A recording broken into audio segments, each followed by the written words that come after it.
जय पर्यावरण. जागतिक पर्यावरण दिनाच्या हार्दिक शुभेच्छा. 2562 दिवस अखंड अविरत आमचं ग्रीन लातूर वृक्ष फाउंडेशनतर्फे ही वृक्ष सेवा सुरू आहे.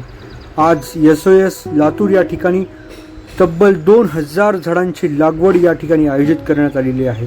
विविध प्रकारच्या फळझाडांची लागवड सुद्धा या ठिकाणी केलेली आहे, जे की पक्ष्यांसाठी अतिशय उपयुक्त ठरणार आहे. याच ठिकाणी जलपुरण भरण हे सुद्धा आम्ही तयार केलेले आहे.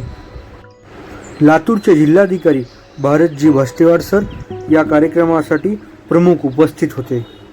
SOS कर्मचारी व आमचं ग्रीन लातूर वृक्ष फाउंडेशनचे सर्व सदस्य यांचं या ठिकाणी स्वागत केलं व या ठिकाणी यांच्या हस्ते एका झाडांची लागवड करण्यात आली व या वृक्षारोपण सोहळ्यास सुरुवात करण्यात आली.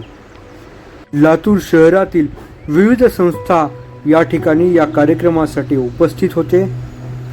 या कार्यक्रमासाठी कृषी महाविद्यालय सुद्धा आपले संपूर्ण विद्यार्थी घेऊन या ठिकाणी आलेलं होतं. आम्ही अगदी काही दिवसापूर्वी एक घरटं पक्ष्यांसाठी हा अभियान सुरू केलं होतं. याची सुद्धा या ठिकाणी उद्घाटन करण्यात आले. मला वाटतं आपण नक्कीच 20 ते 25% आहोत. जिकडे बघितलं तिकडे झाडं दिसतात. आदरणीय जिल्हाधिकारी साहेब यांनी ग्रीन लातूर वृक्ष फाउंडेशनच्या सदस्यांचं कौतुक केलं. झाडे लावा, झाडे जगवा. जय पर्यावरण.